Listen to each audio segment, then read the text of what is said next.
Hi friends, welcome to my channel. ఈరోజు నేను చేసే రెసిపీ ఏంటంటే పెసరపప్పు అండి. పెసరపప్పుతో ఎన్నెన్నో ఐటమ్స్ చేసుకోవచ్చు, ఎన్నో రెసిపీస్ చేసుకోవచ్చు. ఈరోజు నేను ఒక మంచి రెసిపీ చేసి చూపిస్తున్నాను.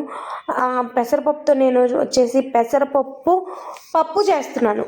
అదేనండి, పప్పుల్స్ అంటారు చూడండి, అదే తెలంగాణ పప్పుల్స్ అంటారు, మన ఆంధ్రాలో అయితే పెసరపప్పు అంటాము. ముందుగా పెసరపప్పుని లైట్గా ఫ్రై చేసుకోవాలి. దాని తర్వాత కొంచెం ఆనియన్స్, టమాటా, చిల్లీ కట్ చేసుకొని కుక్కర్లో వేసుకోవాలండి. నిమ్మకాయ సైజ్ అంత చింతపండు వేసుకోవాలి, సరిపోతుంది.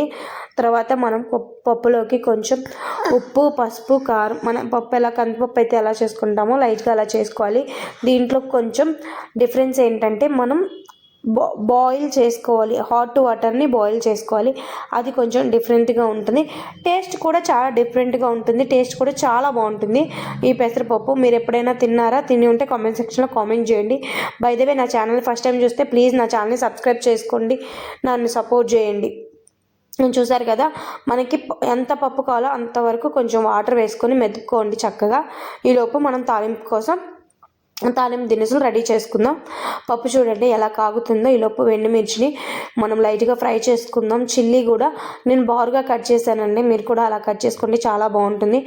ఆనియన్స్, జీలకర్ర యాజ్ యూజువల్ మనం తాలింపు ఎలా పెడతామో అలా పెట్టేసుకోవడమే. వెల్లుల్లిపాయ మాత్రం కొంచెం ఎక్కువ వేసుకోండి, చాలా బాగుంటుంది టేస్ట్. నేను ఎప్పుడైనా సరే పప్పులో వేయనండి, కొంచెం వేస్తాను పసుపు. తాలింపులో వేసుకుంటే చాలా బాగుంటుంది. ఎప్పుడైనా పప్పు కలర్ చాలా టెక్స్చర్ చాలా బాగుంటుంది. నేను కరివేపాకు కూడా లాస్ట్లోనే వేస్తానండి, ఎందుకంటే ముందే వేస్తే అది బాగా మాడిపోయినట్లు ఉంటుంది కదా, ఆ టేస్ట్ నాకు అసలు నచ్చదు. అందుకనే నేను లాస్ట్లో వేస్తాను, పోపు వేసే ముందు వేస్తాను కరివేపాకు. పప్పు అయితే చాలా బాగా వచ్చిందండి, చాలా బాగుంది పప్పు. మా వారికి అయితే చాలా ఇష్టం.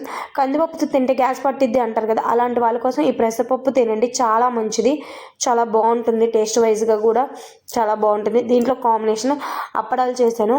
మీరు ఎంతమంది ఇలా పప్పులోకి అప్పడాలు కానీ, చిప్స్ కానీ, గొట్టాలు కానీ ఇష్టపడతారు? నా కామెంట్ సెక్షన్లో కామెంట్ చేయండి. నాకైతే చాలా చాలా ఇష్టం అనమాట గొట్టాలు కానీ, అప్పడాలు కానీ. కంపల్సరీ నేను పెట్టుకోకుండా పప్పు అయితే చేయను. ముందు నేను ఎక్కువ శాతం పప్పు ఉంటే నేను చిప్స్ ఉండాల్సిందే, చాలా ఇష్టం అండి నాకు. పప్పు చాలా బాగా కొంచెం పోపు అయిన తర్వాత కూడా కొంచెం ఉడకపెట్టుకోవాలన్నమాట, అప్పుడే మనకు ఆ టేస్ట్ బాగుంటుంది. ఆయిల్ పైకి తెలియక స్టవ్ ఆఫ్ చేసుకోండి. ఈ లోపు నేను అప్పడాలు వేపుతున్నాను. ఇంతకే మీరు నా ఛానల్ సబ్స్క్రైబ్ చేశారా? చేస్తే నా వీడియోస్ అన్నీ ఒకసారి చెక్అవుట్ చేయండి. ఇంకా మీకు ఏమన్నా రెసిపీస్ ఏమన్నా తెలియకపోతే నా కామెంట్ సెక్షన్లో కామెంట్ చేయండి, నేను మంచిగా చేయడానికి ట్రై చేస్తాను. Thank you for watching my videos and supporting for me. Thank you so much అండి. మీ సపోర్ట్ ఎప్పుడు నాకు ఇలాగే ఉండాలని కోరుకుంటున్నాను. ఇంకా ముందు ఇంకెన్నో మంచి వీడియోస్తో మీ ముందుకు వస్తాను. Thank you for watching.